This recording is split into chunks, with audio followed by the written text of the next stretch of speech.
విపరీతంగా ఉన్న రైటర్ కాశీపట్ల గారు అంటే పోస్ట్ మార్టం అని చెప్పేదే చెప్తారనమాట.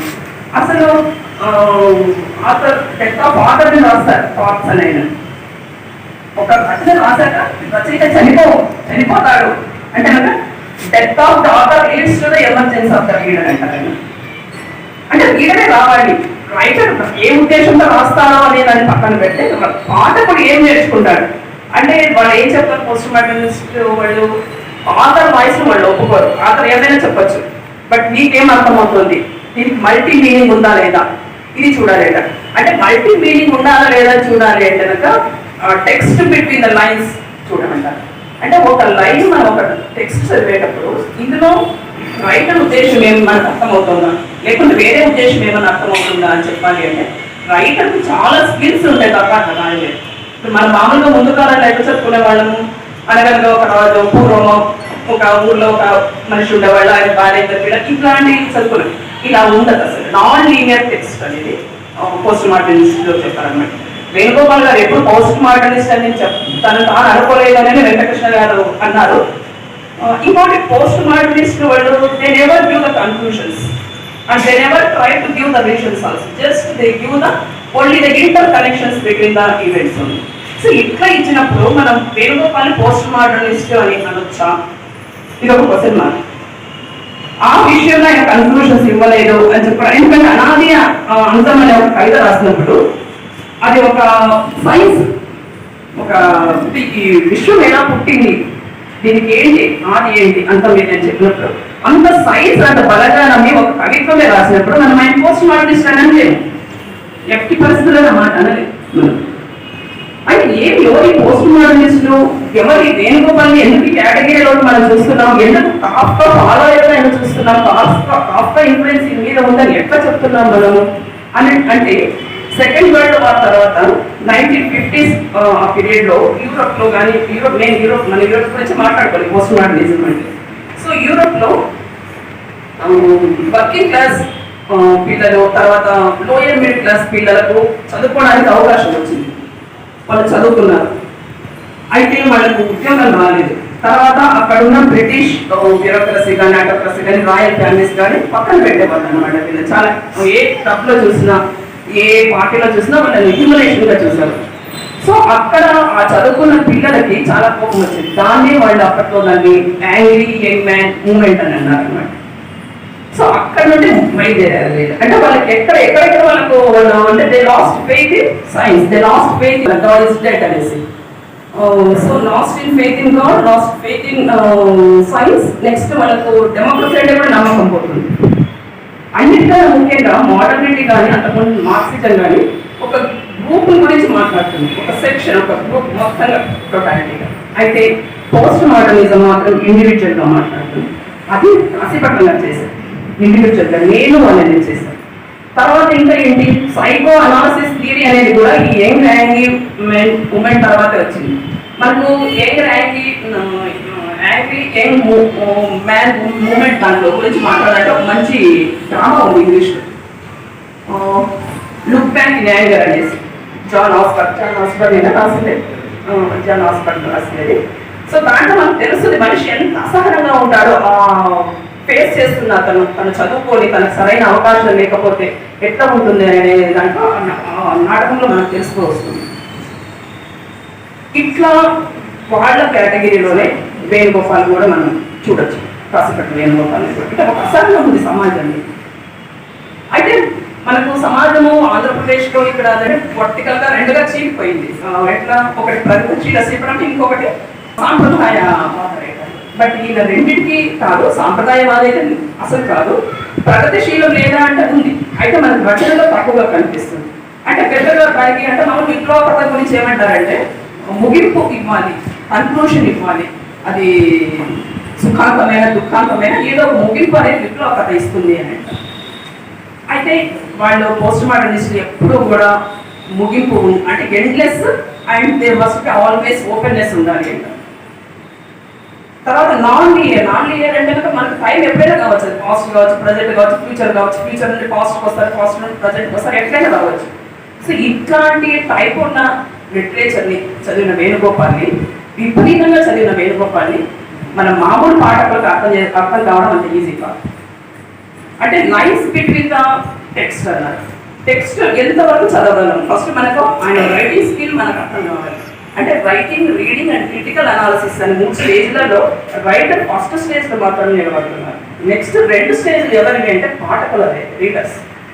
That is the responsibility of the readers to understand what is the meaning. Is there any single meaning or other than multi meanings? ఇది అర్థమైతే తప్ప నెక్స్ట్ పోతాం. సో అది అర్థమైంది, టెక్స్ట్ అర్థమైంది, దీనికి మల్టీ మీనింగ్స్ ఉన్నాయి అంటే క్రిటికల్ అనాలిసిస్ ఆటోమేటిక్గా reader will develop critical analysis అది చెప్తారు. సో కాసేపటి దాంట్లో కూడా అది కనిపిస్తుంది. ఆ తర్వాత కాఫ్కా గురించి పదే చెప్తున్నారు. ఈ పోస్ట్ మోడర్నిజంలో కాఫ్కా గురించి, కాఫ్కా అనే పేరుతో ఒక టైటిల్తో ఒక పుస్తకం వేశారు. డెల్యూస్ అండ్ కథ వాళ్ళు ఒక పుస్తకం వేశారు. అది 1970s ఎప్పుడు వచ్చింది. అది దాంట్లో minor literature and majority literature అని చెప్పారు. మనం అనుకున్న మైనర్ లిటరేచర్ కంప్లీట్గా డిఫరెంట్గా మనం చెప్తున్నారు. అంటే ఏంటా మైనర్ లిటరేచర్? ఎవరి గురించి అయితే ఐడెంటిటీ ఉన్నారో, అంటే అదో జగత్ అని ఇందాక అన్నారు కదా, అలాంటి మనుషుల గురించి, తర్వాత సూపర్ హీరోస్ గురించి కాకుండా, స్టీరియో టైప్ కథలు కాకుండా, ఒక సింగిల్ మ్యాన్ హీరో కాకుండా చెప్పే రైటింగ్స్ ఏవైతే ఉంటాయో అది మైనర్ లిటరేచర్ అన్నారు. అది కాఫ్కా చేశారని కాఫ్కా నిర్ధారించారు. సో కాఫ్కా ఫాలోయర్గా కూడా అనకూడదు మనం. ఆయన ఇన్ఫ్లుయెన్స్ ఎక్కువ చదువుకున్నారు కాబట్టి కాసేపట్ల వేణుగోపాల్ గారు. ఈయనను కూడా నా మటుకు నేనేమనుకుంటానంటే ఈయన కూడా ఈ మైనర్ లిటరేచర్ రైటర్స్ కేటగిరీలోకి కాసేపట్లను మనం వేసుకోవచ్చు.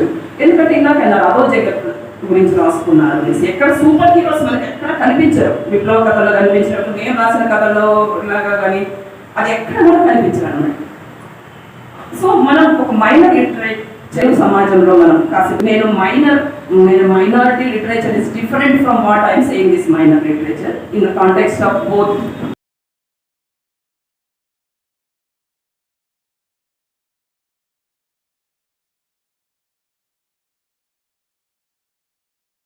చెప్పేటువంటి వ్యక్తిత్వం అనేటువంటిది కాదు. కాకపోతే చర్చించినప్పుడు ఆయన 5 నిమిషాలు అయిన తర్వాత అన్న ఇట్లా అంటే అప్పుడు ఏదో కొద్దిగా మాట్లాడి చాలా సంక్షిప్తంలో సంక్షిప్తత 2 మేళవించుకొని మాట్లాడేవాడు. బాగా ఉందని నేను అనుకుంటున్నాను. చాలా గొప్ప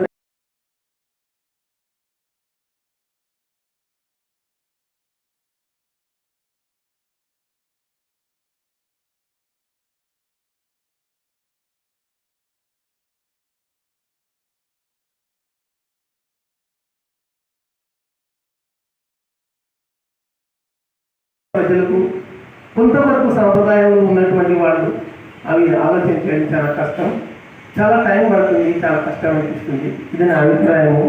మరి పెద్దవాళ్ళు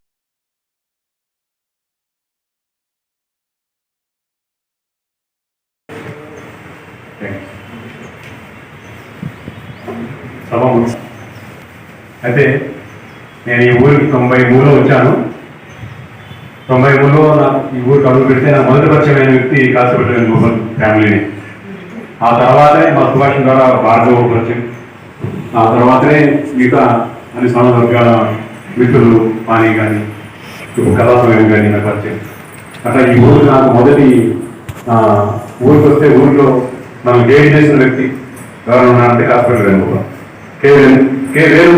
వేణు అంతే అమ్మా. ఈరోజు 2024 ఆగస్టుకు ఏదో మేరకు మమ్మల్ని ఈ ఊళ్ళో నడిపినటువంటి మనిషి కనుమరుగయ్యారు. ఆ దుఃఖం మాకు నిరంతరం ఉంటుంది.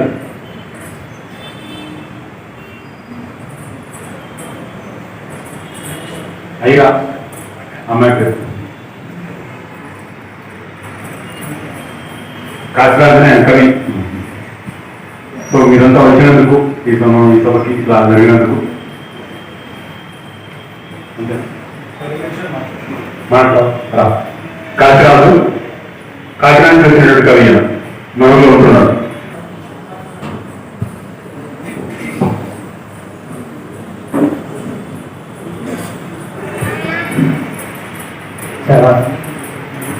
వక్రోపరిచయం సార్కి నాకు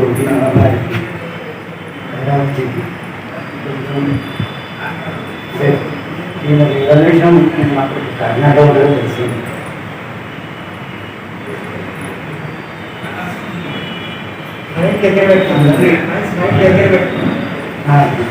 గుర్తు చేసుకోవడం బాధాకరమైన విషయం. దాని గురించి ఎప్పుడైనా మాట్లాడే అవకాశం వస్తే మాట్లాడతాను అనుకున్నప్పుడు ఆయన సంతోషాలు దాని గురించి మాట్లాడవలసి రావడం నాకు పెట్టిన గుర్తిస్తూ సార్తో మాకు మన సమయంలో ఎక్కువ సంబంధం ఒక 24 చిన్న పాప వల్ల మొదట ఇక్కడికి కర్నూలుకి నేను నాలో హైదరాబాద్లో ఉండేవాడిని. కర్నూలుకి వచ్చిన మొదట అమ్మతో సార్ ఇంటికి వెళ్ళి సార్ని పరిచయం చేసుకోవడం, సార్లో కూర్చొని మాట్లాడడం చేశాను. నా పర్యటన మా అయితే ఆయన కలిసింది నేను ఆయన నుంచి ఆసాను. ప్రతిసారి ఆ పాపతో వెళ్ళేవాళ్ళం. వెళ్ళిన ప్రతిసారి ఇంతసేపు మీరు అందరూ మాట్లాడినట్టుగా ఆయన అలాంటి వాడు ఇలాంటి వాడు అవన్నీ అయితే కాదు, కానీ నాకు తెలుసు కదా ఆయన జ్ఞాని. అలాగే నా 20 కూతురుతోటే ఆయన కూడా 20 పిల్లాడానికి ఇచ్చినంత ఉండేవాడు. నా ఇద్దరు మూడోసారి ఇప్పుడు తీసుకెళ్ళినప్పుడు అనుకుంటా నేను, ఎందుకంటే ఆయన 1 సార్లు అడిగిన తర్వాత నేను చదవలేదా అని అన్న విషయం ఆయన గారు అయిపోయింది. నేను చాలా ఆనందం మీ గురించి నేను ఎక్కువగా చదవలేదు. అలాగే సాహిత్యం గురించి కూడా పెద్దగా ఎక్కువగా చదవలేదు, నాకు తెలిసి చాలా తక్కువ. అది చెప్పిన తర్వాత ఇంకా మా 3వ డిస్కషన్లోనూ 4వ డిస్కషన్లోనూ సాహిత్యం గురించి, విజ్ఞాన ప్రపంచం గురించి, అసలు ఈ రచనలు రచయితలకు సంబంధించిన డిస్కషన్ లేకుండా పోయింది. తను ఏం చేసుకెళ్ళింది దాని గురించి మాట్లాడేవాడు, లేదు తను ఏం చేస్తుంది అని దాని గురించి మాట్లాడేవాడు. చాలా క్యాజువల్ విషయాలే మేము ఉన్న గంట అర్థంలో కూడా మాట్లాడుతున్నాము. 3వ సారి 4వ సారి కూడా తాను పువ్వులో కూర్చోబెట్టుకుని మాట్లాడారు. మీ నాన్న మీ అమ్మ నా దగ్గర తీసుకొచ్చినప్పుడు అన్నీ తెలిసిన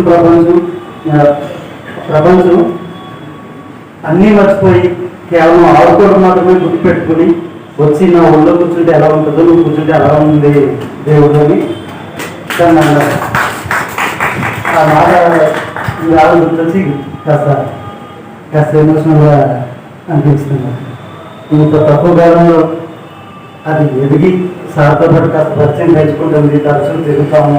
సారికి అనుకున్న సందర్భంలో ఏకపోవడం అనేది లోటు మాకైతే మనకైతే. అలాగే ఆయన గురించి అలా ఇలా చెప్పి, అలాగే ఆయన గురించి ఆయన కాస్త రిజర్వ్గా ఉంటారు ఇవన్నీ అయితే అబద్ధం. ఆయన చాలా ఫ్రెండ్లీగా ఉంటారు, చాలా చాలా ఫ్రెండ్లీగా ఉంటారు. ఆయన గురించి అలా పరిచయాలు చేసి లేదా ఆయన కొంచెం అంటే ఆయన కలవడం ఇదంతా కూడా కాస్త ఎక్కువ మాట్లాడలేకపోతుంది. ఆయన గురించి కాస్త ఆయన మీద ప్రేమతోటో, ఆయన మీద గౌరవంతోటో ఆయన గురించి కాస్త తప్పుగా ట్రీట్మెంట్ చేసి ఆయన్ని అలాంటి యువతకి దూరం చేశారని కంప్లైంట్ అవుతుంది. అదైతే చెప్పదలుచుకున్నాను.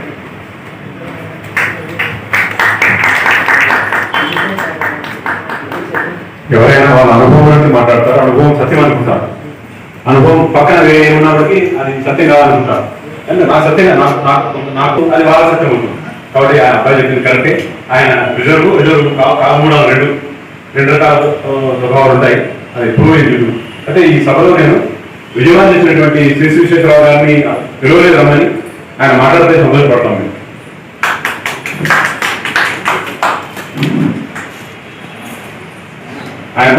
ఆయన ఉన్నందుకు ముగించేస్తాం. అయిపోయింది.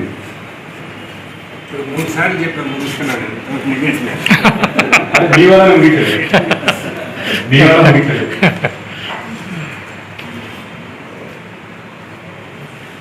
నాకు మీటింగులు చేయడం తప్ప మాట్లాడటం అలవాటు మీటింగ్లో. అయితే నేను ఆయనతో కాసేపు గడపడానికే వచ్చాను ఇక్కడికి. ఆయన ఇంటర్వ్యూ ఎవరు చూసేటానికి కూడా వచ్చాను. రచయితల పట్ల నాకున్న ప్రత్యేక అభిమానము ఏంటో తెలియదు, కానీ నేను ఏదైనా చదివితే వీడు ఎవరన్నా ఇట్టా ఉంటాడా అని నిజంగా అనిపించేది. నాకు చదవటం రాయటం వచ్చినప్పుడు నేను చదివిన మొదటి పుస్తకం తెలుగు నాన్న చిరంజీవి పద్యాలు, రెండవ పుస్తకం మహాప్రస్థానం. చిరంజీవి మామయ్య మా ఇంట్లో ఉండేవాడు కనుక నాకు ఆయనతో చేర్చలేదు. మహాప్రస్థానం చదివిన తర్వాత నాకు ఒక ముక్క అర్థం కాదు. అయితే ఇలా రాసిన వాడిని నేను చూడాలనుకుని మద్రాసు వెళ్ళి శ్రీశ్రీ గారిని చూసి వచ్చాను. రెండు ఆయన చలం రాసి చదివి నేను చాలా ఎక్సైటింగ్ ఫీల్ అయ్యి అరుణాచలం వెళ్ళాను. 2 రోజుల కోసం పోయి తన మిత్రులు తీసుకుని వెళ్ళాను. 2 రోజుల కోసం వెళ్తే ఆయన తిరుగు నాణ్యం లేదు. 8 రోజులు ఉండాల్సి వచ్చింది. 9వ రోజు నేను పారిపోయి ఇచ్చాను. ఇంకా నా పనులు చేయకపోతాను నేను అంతే. నెక్స్ట్ కుటుంబరావు గారు, ఈయన మోహన్ ప్రసాద్ ఇంటికి వస్తాడని నా మీటింగ్ ఆయన ఎక్కొట్టాడు. నేను ఇంటికి ఆయన కూడా రావడం ఏంటి, నువ్వు మీటింగ్ రావటం ఏంటి పోట్లాడే, వచ్చేవాడు కాశీ పొట్ల నీకు తెలియదు అన్నాడు. అంటే మంది ఎక్కువ తాగుతారు అనమాట. ఇది ఒకటే వాళ్ళిద్దరికి ఎక్కువ అనుకున్నాం. కవిత్వం కంటే ఇది ఎక్కువ. ఇంత చేస్తే నా 6ంటికి మీటింగ్ ఆయన ఎగ్గొట్టాడు, 9 దాకా ఇది రాలేదు, ఎగ్గొట్టాడు. సరే, ఈ మోహన్ ప్రసాద్ అనేవాడు కాశీ పొట్టలు ఎందుకు ప్రేమించాడో నేను తెలుసుకోదలుచుకున్నా. ఒక 2-3 ఏళ్ల తర్వాత ఈ ఊరు వచ్చి వెంకటకృష్ణని తీసుకుని పక్కింటే కదా ఆయన చూడటానికి వెళ్ళాను. చాలా హ్యాపీగా మాట్లాడుకున్నాం. వెళ్ళిపోయిన తర్వాత నాకు ఆయన ఫోన్ చేశాడు. ఎందుకు పెట్టుకున్నాడో నాకు తెలియదు. నన్ను దేవుడు అనేవాడు. దేవుడా దేవుడా దేవుడా అనేవాడు. చచ్చిపోతాను అనే ఒక ఆలోచన 20 ఏళ్ళ నుంచి ఉన్నాయి. ప్రతిసారి నేను చచ్చిపోతాను అనేవాడు. నాకు ఫోన్ చేసి నన్ను ఐసీలో తీసుకెళ్తున్నారు, అక్కడికి వెళ్తే నా ఫోన్ మాట్లాడినవాడు, నువ్వు మాట్లాడుతూ ఉండాల్సిందే, నాతో నేను చెప్పేది వినాల్సిందే అని ఒక 40 నిమిషాలు మాట్లాడాడు. ఏదో ఐసీ ఇంత దూరం ఉంటుందా అన్న, నువ్వు విను అన్నాడు. అలా 4-5 సార్లు. మళ్ళీ ఇంకోసారి వచ్చినప్పుడు ఒక అరగంట ఉన్నాను ఆయన దగ్గర. వెంకటకృష్ణ మొదటిసారి తీసుకెళ్ళినప్పటికీ, రెండోసారి తీసుకెళ్ళినప్పుడు మాకు సాన్నిహిత్యం పెరిగింది. 4-5 నెలలు ఉంటా. తెలుగు వెంకటేశ్వర పుస్తకం ఆవిష్కరణకు వస్తే ఆయనతో ఫోటో దిగుదాం అన్నాడు. దిగాం. నా చేపట్టుకుని చెప్పాడు, దేవుడు ఇది మనం ఆఖరిసారి కలుస్తున్నామని. మళ్ళీ వస్తానే అన్న, కష్టం లేక అన్నాడు. అంటే నేను చనిపోయినప్పుడు రాలేకపోయాను, ఆయన మిత్రులు ఎవరు చూద్దాం అని వచ్చాను. Thank you sir, thank you. ఈ సభ ముగిసింది. మా ఆహ్వానం నుంచి ఇచ్చినందుకు, ఆయన గౌరవం చెల్లించినందుకు మీ అందరికీ పేరు పేరున ధన్యవాదాలు తెలియజేసుకుంటున్నాము. ఈ సభ జరిగేదానికి ముఖ్య కారణం కెంగారమ్మ, మారుతి, వినాయకుల, పేరు వెంకటేష్, ఇంకా పేరు మర్చిపోయినచ్చు వెంకటేశ్వర రెడ్డి, అందరికీ ధన్యవాదాలు తెలియజేస్తూ సభ ముగిసింది. Thank you.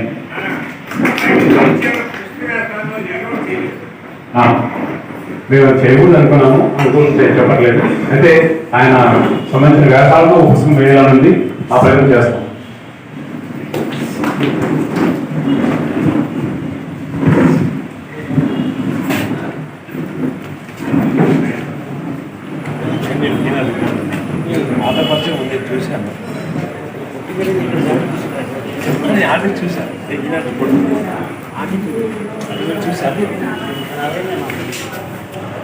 నేను చూసాను.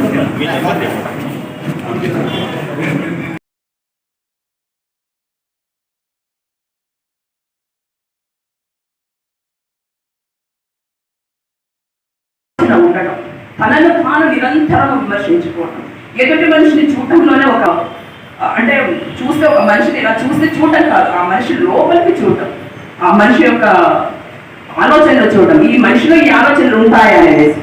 నాకు కాశీపట్నం చూసినప్పుడు ఈ మనిషి ఏం ఆలోచిస్తుంటాడని ఎప్పుడు అనిపిస్తుంటుంది. ఆ పాత్రలు ఏమైనా కనిపిస్తాయా, ఈయన ఏమైనా కనుక్కుంటాడా, చాలా సూటిగా చూసేదాన్ని, తక్కువ మాట్లాడడానికి చాలా సూటిగా ఆయన చూసేదాన్ని. ఆయన అర్థమైంది నేను ఆయన అంచనా వేయడానికి నేను చూస్తున్నాను అని.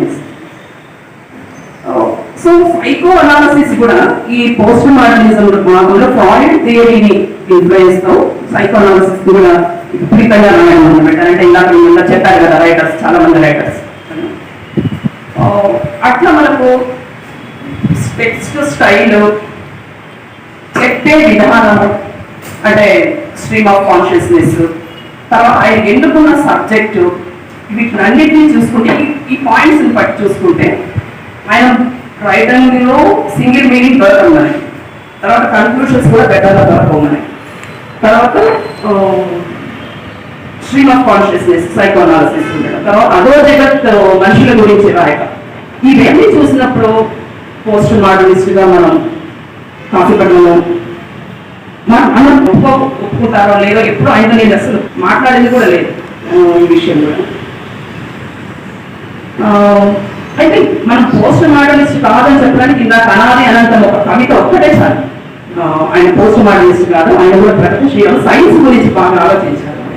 సైన్స్ గురించి, సైన్స్ మీద ఫెయిత్ లేని వాళ్ళు, నమ్మకం లేని వాళ్ళు పోస్ట్ మోడర్నిస్ట్. సైన్స్ మీద నమ్మకం ఉన్న వాళ్ళు వాడు మోడర్నిస్ట్. సో ఇట్లా మనం కన్క్లూడ్ చేసుకుంటే ఇందాక సంగీతం సాహిత్యం అన్నారు కదా, సో ఆయన చాలా రంగడించే రాశారు. బుల్బుల్ తార వాళ్ళ ఇంట్లో ఉండేది, మా అమ్మాయి పని ఇష్టపడి చిన్నప్పుడు బుల్బుల్ తార చూసి నేర్చుకోవడానికి.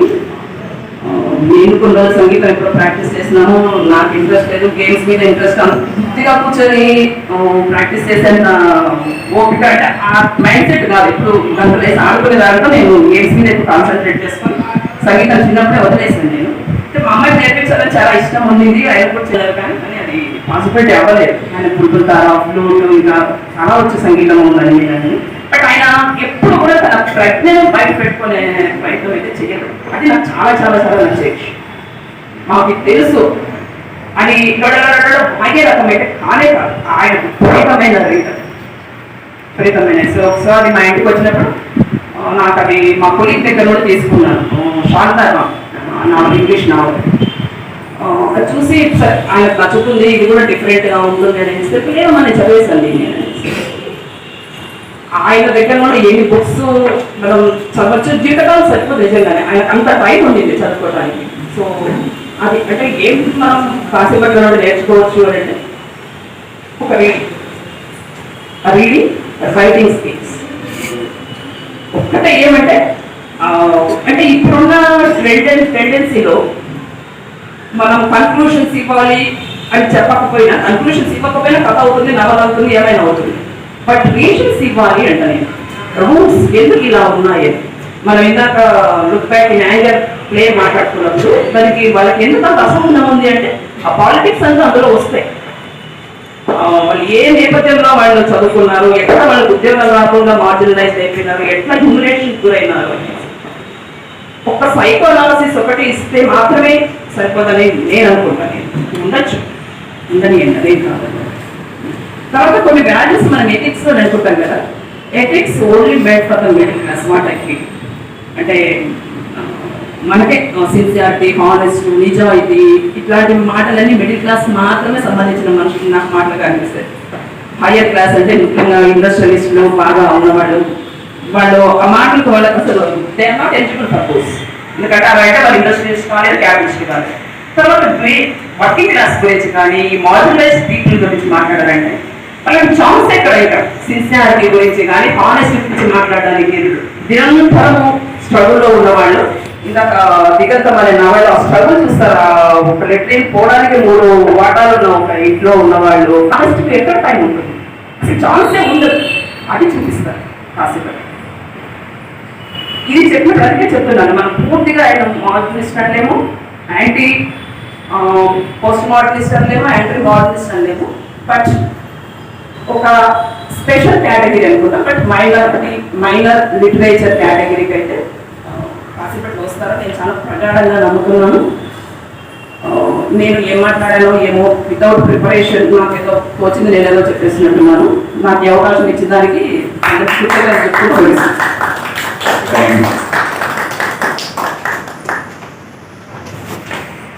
కాశీపట్నం సాహిత్యంలో మొదటి నవల నేను చీకట్లో హీరో ఒక గవర్నమెంట్ ఎంప్లాయీ ప్రెసిడెంట్ పనిచేస్తాడు. డబ్బులు ఎట్లా వస్తాయా, ఎప్పుడు తాగుదామా అని ఉంటుంది. ఒక మిత్రుడు ఉంటాడు, డ్రైవర్, ఆయన పేరు భగవానుడు. ఆయన ఎంఏ డబుల్ చేసింటాడు, ఎంఏ రెండు చేసింటాడు, చిన్న దొంగతనం చేసింటాడు, డ్రైవర్గా ఉంటాడు. ఈ ప్రొడాక్ట్స్ ఆ ఎంప్లాయీ ప్రెసిడెంట్ ఎంప్లాయీ ఒక వేసని ప్రేమిస్తాడు. వాడి వేసలో ప్రేమ అనిపిస్తుంది, ఆమె ప్రేమిస్తాడు. ఉదాత్తమైన భావాలు, ఉదాత్తమైన హీరో, ఉదాత్తమైన విషయాలు, ఇంకా మనం ఎప్పుడు ఊహించే విషయాలు కథలు వస్తాయి, నావలు వస్తాయి, ఆ పాత్రలు వస్తాయి. సో ఇవి తప్పకుండా మైన విషయాలే. ఇంకో కథలో కొంచెం అనే కథలో ఒక తండ్రికి ఆ కూతురు ఉంటుంది, భార్య చనిపోతుంది ఎంగేజ్లో. ఆ పుట్టిన కూతురు సరిగ్గా ఆమెలాగే ఉంటుంది, భార్యలాగే ఉంటారు. వాడు ఎంత అఫిషియన్ అంటే ఆ అమ్మాయిని చూస్తే భార్య నొప్పొస్తుంటుంది. ఇప్పుడు నేను అఫిషియన్ ఆ ప్రేమ ఎక్కడ సెక్సువల్ గా మారిపోతుందో మగవాడి ఆధిపత్యం వల్ల అనే ఒక ఆ సన్నని గీత, ఆ గీతను వినయం చేయడానికి రైటర్ చేసే విన్యాసం మీరు చదివితే రావాలని మీరు తక్కువ అసలు మన సైన్స్ వస్తుంది. ఏంటి నా కొడుకు కూతురు ప్రేమ చేస్తున్నాడు, కూతురు ప్రేమ కూతురు అంటారు చేసి ముగిస్తాం మనం కావాలంటే, బట్ ఆయన దాన్ని డీల్ చేస్తాడు ఆయన కానీ ఆ విషయాన్ని. సో అలా మనము సహించలేని, మనము జీర్ణించుకోలేని, మనం ఇష్టపడని తెలుగు సాహిత్యంలో లేని దారి వేసుకొని ఆ దారిలో పోయినాడు. ఆ దారిలో తను తెలిసి తెలియదు అని చెప్పేసి కూడా ఆయన ఒప్పుకున్నాడు, నేను ఎవరు రీచ్ అవ్వాలని ఒప్పుకున్నాడు. అది పాఠకులుగా ఓ కాన్షియస్ తో రైతులు ఏం చేశాడు, ఎందువల్ల చేశాడు, ఆ చేయడానికి కారణాలు ఏంటి అని తెలుసుకోవాల్సి మళ్ళీ పాఠకులే. ఎందుకంటే అల్టిమేట్ బాగా పాఠం దగ్గర వెళ్ళాల్సిన అవసరం ఉంటుంది కాబట్టి రైతు రైతు రేపు ఉండదు నిజానికి. రైతు భుజానికి కోసం తిరుగుతారు, మనం ఏం చేయలేదు దానికి, అదే లేదు. సో పాఠకులు నిర్ణయం అవసరం ఉంటుంది కాబట్టి ఇప్పుడు ఒక పాఠకురాలిగా కష్టపడి చదివింది తెలుసుకోవాలి సభలు ఉంది అని శాంతా గారిని నమ్మని 4 మాటలు మాట్లాడుతూ కోరుతున్నాను. రండి, మీరు ఇంకా వచ్చారు కాబట్టి తెలిసిపోయింది కాబట్టి మీరు చదివాలని చెప్పి స్థాయిని మేము అడుగుతాం.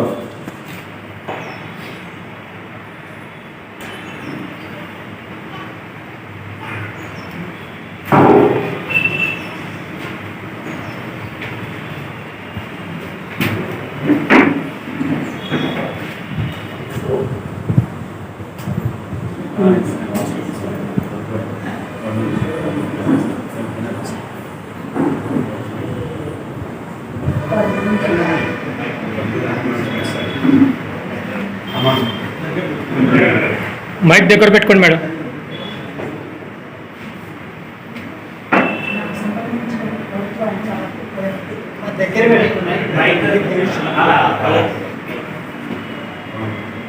నాకు తెలిసిన వ్యక్తి జీవితాన్ని చూసి, ప్రత్యక్షంగా చూసి, మానసికంగా అనుభవించి,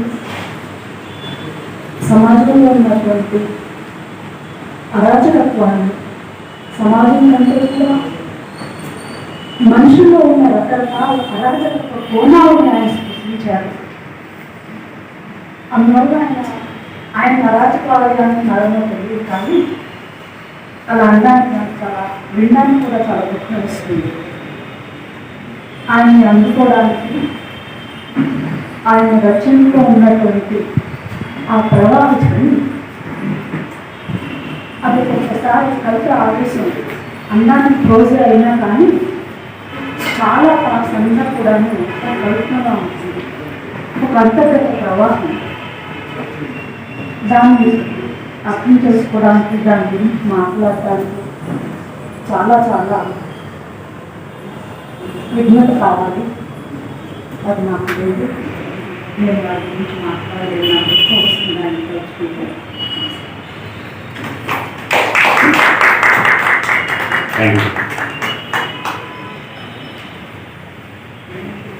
కాశీపట్ల సాహిత్యంలో ప్రధానమైన అంశము కండెన్స్డ్, చాలా బ్రీఫ్. ఆయన నవల రాస్తే 100-200 పేజీల లోపలనే ముగిచ్చేస్తాడు. ఏది సుదీర్ఘంగా రాసి ఏవో పెద్ద రాగానే పక్కన లేదు. కథ అయినా సరే, నవల అయినా సరే, చెప్పే విషయాన్ని తనకున్న నైపుణ్యం ఉంది కాబట్టి చాలా విషయం పెద్దదైనా కూడా నైపుణ్యం ఉంది కాబట్టి తక్కువలో చెప్పేస్తాడు ఆయన. అదే ఆయన సీక్రెట్. మేడం గారు కూడా చాలా అట్లనే కనెక్ట్ చేసి చెప్పేసి ముగించారు. ఇప్పుడు చాలా కాలంగా ఓగోపాల పదాలు డిసైన్ అయ్యాయని అనుకుంటుంటే ఆయన కాశ్మీర్ వేణుగోపాల్ బంధువు అవుతారు. ఆయన క్లూ ఇచ్చాడు. ఆయన్ని మానవలసిందిగా ఆహ్వానిస్తుంది. రండి సార్.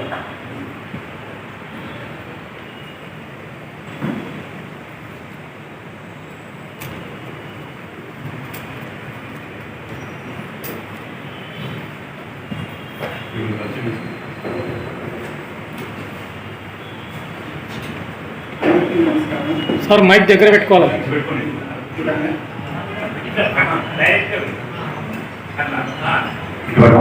అలా అందరికీ నమస్కారం. నా పేరు సురేష్ బాబు. ఇంట్లో అందరూ సెటిల్ ఉంటారు. నేను నాకు మేనత్త కుమారుడు. సాహిత్యం గురించి నాకు పెద్దగా తెలియదు, కానీ ఈరోజు వీళ్ళంతా మాట్లాడుతున్నారు. ఏది అరాజకుమారి అది ఇది నాకు బంధువుగా ఎప్పుడు అలా అనిపించలేదు. మరి సాహిత్యంలో అలా కనిపిస్తుంది. కానీ ఒకటి నాకు అనిపించింది ఏంటంటే అతను ఎంత ఆధునికుడో అంత సనాతనుడు కూడా.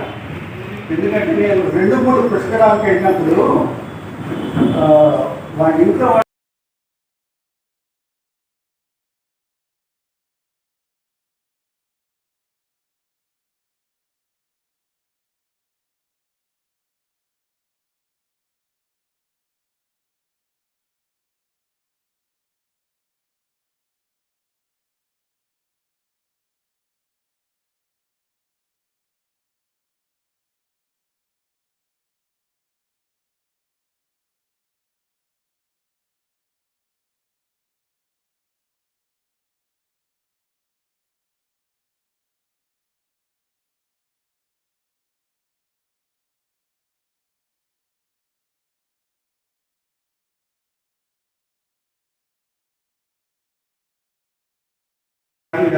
చాలా మంది రైటర్స్ ఉన్నారు కాబట్టి వాళ్ళకి తెలిసి ఉంటుంది. సావిత్రి గారు ఆవిడ గురించి నన్ను చాలాసార్లు అడిగారు.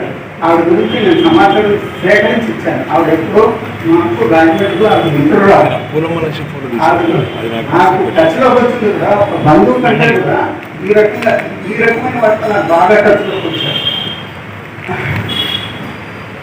అంటే అతని గురించి నేను చెప్పగలిగింది అంతే.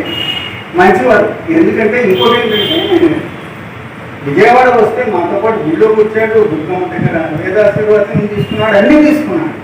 అతనికి ఒక సంప్రదాయం అనేది ఉంది. అంటే మా అభిప్రాయం అంతే. ఎందుకంటే ఆయన రచనలో నేను తక్కువ చదివాను. మన లాస్ట్ పుస్తకం కూడా అది నాకు పంపించాడు. చివరిలో ఆగస్టు 17 నాకేదో మెసేజ్ పెట్టాడు. ఆగస్టు 17 నాకు మెసేజ్ పెట్టాడు. నాకు అర్థం కాలేదు ఆ మెసేజ్. తర్వాత 2 రోజులకి తర్వాత తెలిసింది నాకు ఇలా పోయాడని చెప్పి. నాకు ఈ అవకాశం ఇచ్చిన అందరికీ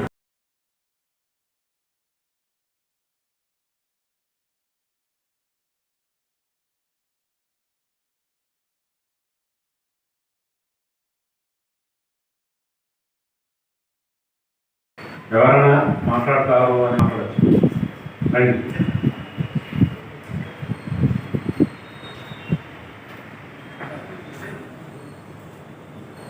కాసేపటి వేణుగోపాల్ రాసినట్లే మాట్లాడడం కూడా కండెన్స్గా మాట్లాడాలి, తక్కువ మాట్లాడాలి. నేను మాట్లాడదలుచుకోలేదు. కాకపోతే అన్న సి క్యాంప్లో ఉన్నప్పటి నుంచి నాకు పరిచయము.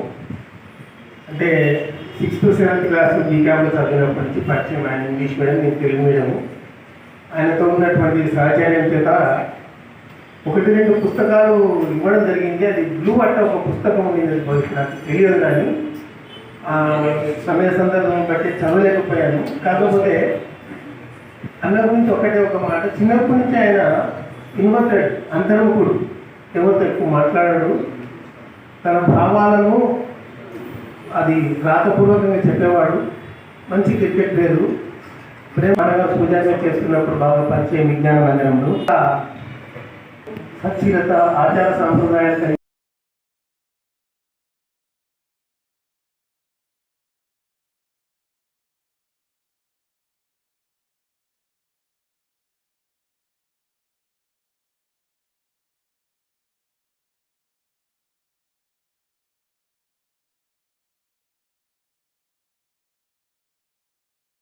ఎక్కువ ఇంగ్లీష్ పుస్తకాలు అయిపోయిందేమో నాకు తెలియదు. ఎందుకంటే నేను Telugu medium, English medium Telugu medium కంటే పెద్ద పరిచయాలు ఉండేవి కాదు. కాకపోతే మా ఇంటి వెనక ఉండేవాడు కాబట్టి బాగా పరిచయం. ఆయన బ్యాక్గ్రౌండ్ మీకు చెప్పిన తర్వాత నాకు అర్థమైంది ఏంటంటే బాల్యదశ నుంచి ఆయన అనేక పుస్తకాలు చదవడం వల్ల ఒక తనకంటూ ఒక సిద్ధాంతాన్ని తనకుంటూ ఒక విషయాన్ని వ్యక్తం చేయాలంటాయి. అదేవిధంగా కవి కొంతమంది ముగిస్తారు, కొంతమంది ముగించారు, కొంతమంది మీరు ఆలోచన చేసుకోమని చెప్తారు. ఆ విధంగానే ఆయన యొక్క రచనలు అలా ఉన్నాయో తెలియదు. మరి ఆయన రచనలో నేను ఎక్కువగా రచన చదివేది కానీ విన్నాను ఆయన గురించినటువంటి విషయాలు. ఆయన పుస్తకం ఇచ్చేటప్పుడు కూడా నేను ఒకటిసారి గమనిస్తే ఈ పుస్తకం నీకు ఉపయోగపడుతుందా లేదా, నువ్వు చదువుతావా లేదా, అవసరమా అన్నట్టుగా చూసిన తర్వాత ఆయన పుస్తకం ఇచ్చేటట్టుగా నాకు కనపడింది.